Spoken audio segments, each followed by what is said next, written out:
These are some of the most common proposals that I see when students do problem-solving proposal essays. It is very likely that you can take your topic and find a way to integrate one of these ideas into creating a problem-solving proposal. So like, for example, the use of technology. When you're thinking about technology, you're thinking about making an argument for some sort of technology that is going to improve efficiency or eliminate some sort of loss or waste or some sort of, lack of resources, something like that. You cannot, by any stretch, just to be absolutely clear, you're not required to be some sort of expert in mechanical engineering or anything like that. You're not expected to be a computer scientist or anything like that. We're using logic and as much reasoning as possible. And we also want to try and find things that seem like they actually exist in the world when we come up with these proposals. So your task is going to be to look around, see if you can find something that seems reasonable, even if it doesn't fully exist yet, and then use that. Education is a very useful proposal idea because a lot of your topics have to do not so much with whether something is right or wrong, whether something's happening or not happening, but more whether or not it's being understood correctly, whether there's bias at play here. And what's the way to fix that? Well, education. What's the way to make people smarter about something so that they know what to do? Education. So your task in this would be to figure out what type of education. Is this going to be some sort of class that needs to be created, some sort of high school requirement, a college course, some sort of education done in the community, recommended for young boys, girls, adults, whatever the case may be? How is that going to work? Maybe it's not going to be an education program. Maybe it's going to be more like some sort of marketing campaign, something that happens in the community or even on state or national levels. You need to think about those types of things and explain them. Our task with the proposal is to be as kind of like specific and detailed as possible within reason, right? This is a chance for you to be really creative and to explain things fully. All the stuff before with the problems and all of that, that's all source information for the most part. The proposal is your idea. And so I want it to be as original as it possibly can be. The last idea, money. Money is a really easy one to go to. You think, okay, we need something to work better. We need it to do something that it can't do. We need people to do something that they can't do. Well, let's figure out if money will solve the problem. Money can cause a lot of problems, and money can solve problems. So the proposal might be to increase funding for something. That's what I'm going to do with my topic, as you'll see in a minute here. The last topic is kind of a catch-all. We know that there are many other types of proposal arguments that can be made. We saw that with Garrett Hardin's essay when we talked about it in class. It is very possible that you might propose something that is really outside the box, and that's okay too. We just want to make sure that any proposal we have is based on logic and reasoning. Here's an example of a proposal that I came across just the other day as far as people identifying problems and trying to propose solutions. This is an everyday real-life thing, as I've mentioned in the past. And so here's an example of a tech CEO who's comparing Facebook to cigarettes, and he's basically making a proposal argument that there needs to be more regulation. Now, the article from Business Insider even acknowledges that he's not very specific about it, but still, we're seeing that they're doing, people, that is, they being people, are doing the same sort of thing that we're talking about here. They identify there's a problem, they're trying to stress the urgency of the problem, and they're also trying to think of like, okay, well, what do we do about it? It's not enough just to say something is bad. Let's figure out what needs to be done about it. At this point, there are going to be a number of activities, and I would encourage you to follow along with these as much as possible. Now, Screencast, the program that I'm using for this, only allows me to record for 15 minutes, so we obviously can't put the times in there. So what I'm going to encourage you to do is take a pause, brainstorm for 5-ish minutes, or whatever it says, or whatever I say up here, and then your task is to pause, do that, and then unpause and continue on. So for this thesis activity, we need to just kind of nail down a couple elements of the thesis statement. It's okay if you don't have the complete thesis statement by the end of this activity. You're just trying to come up with the ideas that will eventually be made into the thesis. So you start you start by trying to figure out what is the problem to solve. You try and figure out what is one way to solve it, and that can be very tentative. We write it in proposal language. It should be a claim. Someone, and you should state who, someone should do what exactly? My example, well, you'll see my example in a second, but you just got to figure out who's going to do it and what should they do. And then you should write down the reasons if you have them. And you probably do, because the reasons are probably going to be different aspects of the problem. Someone should do this because it's going to fix the problem of blank, and you've already got the explanation for that from your problem essay, which I'll show you how that works in just a couple of minutes. Okay, so take a pause here, and then in a few minutes, after you do some brainstorming, unpause and continue on. Okay, continuing on. Thesis reminders. This is a very similar slide to what I've provided at the beginning of the semester. We're just putting different stuff in there. A good argumentative thesis should have claim and reasons and preview the essay. As it says there can be 3 stated reasons. There could be more or less, but you must have clear reasons. We want to try to get it to 1 sentence or 2 sentences at max. If I see paragraphs of thesis reasonings and stuff like that, spread over like 4 or 5 sentences, that's going to be too much. I want to cut that down a little bit, figure out a way to distill those reasons down to short phrases, put it all together in 1 or 2 sentences. Let's get rid of any personal phrasing like I think or I believe. Those should not be included in this paper at all, certainly not in the thesis statement.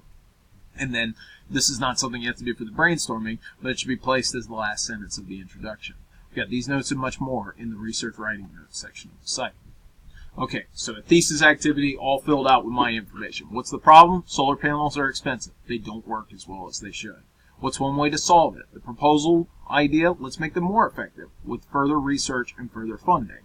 Let's write that proposal claim out. Someone should, and the way that I wrote that out was a little different. I said solar power should receive more government funding. The government, basically, should pay for more solar funding.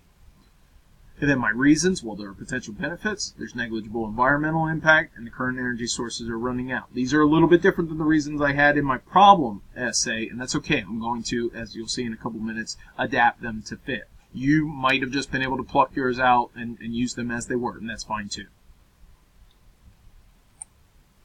So we put it all together. Solar power companies should receive more government funding because, even though the current panels have problems with effectiveness and weather, the potential benefits are great if the government would support it.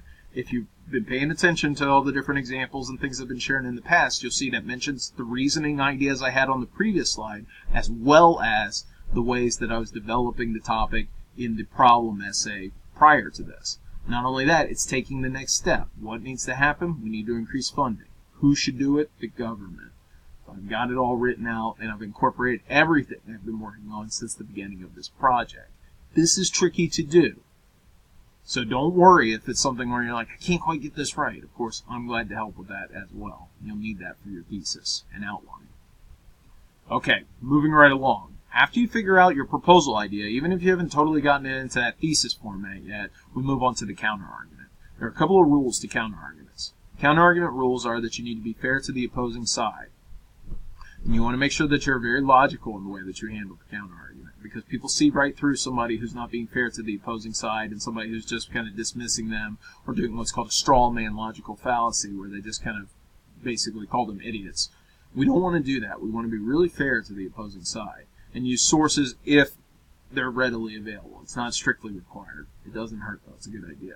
So here's my example counterargument to the proposal, right? Somebody might say, well, solar power is great. The federal budget is a wreck. If we can find money for a project like this, we need to fix the deficit first. That is a very logical counterargument, because whenever you're talking about money, whenever you're talking about the government, it does not take long before someone says, where is the money for that going to come from? That's a legit counterargument right there. Okay, counterargument activity. This is another time where you pause, take a couple of minutes. So you look at your proposal, and I want you to write down as many as possible legitimate counter-argument reasons why other people, again, we're not switching sides here, you're just trying to think, okay, why would people disagree with me? But think of why other people might say your proposal wouldn't work, would cause new or other problems, more problems than it would fix, or might just be what some people would state as impossible to do, right? We can't increase funding for solar panels. There's no money for that. That's impossible. Or we can't fix solar, or we can't increase funding for solar panels because they're never going to be good enough to do what you want them to do. Make up as many reasons as possible. You're not necessarily going to cover all of them in the paper, but you might cover a couple of them. Even if you just come up with one really good one, that'll be enough for this paper. Take a pause, take a couple of minutes, somewhere around 5 minutes, and then come back. Okay, moving right along. The whole idea with the counter-argument is that we provide the opposing side. But as I mentioned in passing before, we don't want to end there. If we end with the counter-argument, you've basically taken, 3/4 of an essay, however many words that might be at that point, somewhere around 1,500 words for some of you guys. And you've been talking about how this is such a serious problem, we definitely need to fix this. Here's how we go about fixing it. You've got this part at the end, and you're like, but other people would say that it was not a good idea to fix it. Or other people would say, this is not a good idea. And they're right. If you were to just end on that point, that's what it would come across as. So we need to have this final portion, a rebuttal. A counter-argument with a rebuttal should be very fair to the opposing side, very thoughtful in response. Again, should have logic, maybe a source to back up your point. It does not hurt. And same idea with the rebuttal, especially. We must make sure it is very sensible, but keeping in mind it is also going to be arguable. So my example counter-argument, the same time as before, solar power is great, budget is a wreck, we need to fix the deficit first. Now, a not great rebuttal would be to have this kind of oversimplified, kind of flippant response. Well, let's just cut blank program and give it to solar power companies. And some people say, oh yeah, no problem, let's cut education. This is where we get into this kind of like bickering back and forth thing, where if we're not fair to the opposing side, people will just say, oh, well, they're not being fair. And they dismiss your argument totally out of hand. You've thrown away any goodwill. We got to be really kind of thoughtful and credible about this. Let me try it a different way. So with a rebuttal that is a little bit more nuanced, we have a possibility to really convince people by proposing new ideas, or at least really thoughtful ideas. So here's my kind of more developed rebuttal. This is it, and this is in brainstorming language, so it's really informally phrased. There's a lot of personal pronouns. We wouldn't want to have those in there. But this idea of the rebuttal, you say something like, it is true that the deficit is a big problem, but the last time our economy experienced a huge growth was when the U.S. was monetizing the internet. If we could become pioneers of more reliable solar technology, we could use that technology to improve our economy again. Is that arguable? It is absolutely arguable, right? It's relying on a lot of kind of hopes and dreams. There is a historical example there with the internet, right? The economy was huge in the 90s as the internet was really taking off, and the United States was really diving into that, especially towards the end of the 90s. We were revitalizing our communications array there in really long-lasting ways. So it's a real interesting example to pull from. There's my water pump going on.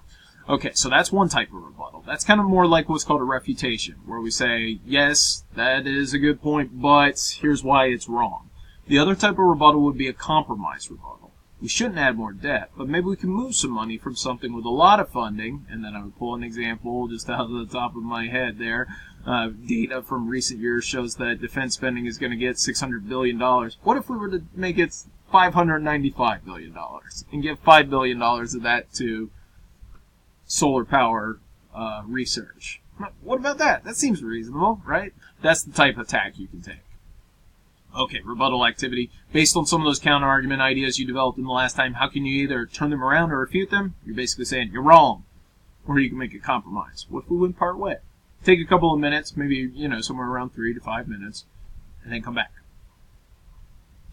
Okay, last part, building outlines. Okay, this should look pretty familiar to things we've done in the past, right? We want to make sure that we have a thesis statement that previews the different elements of the essay. This does. Right? I've put my proposal idea at the top, and then I've kind of gone through the different reasons. The different reasons connect to different parts of the problem section. So this is how the first part of that would look. Does your thesis statement have to start with the proposal? It does not. In fact, it might make more sense to do it the other way around. You state all the problematic issues, and then you say, because of these things, solar power companies should receive more government funding. Right? Current panels have problems. There are problems with the weather. The government is lacking support, which means that solar power companies should receive more funding, or phrase it in a different way. But we can totally twist it around. You don't have to do that the way that I have it exactly up here.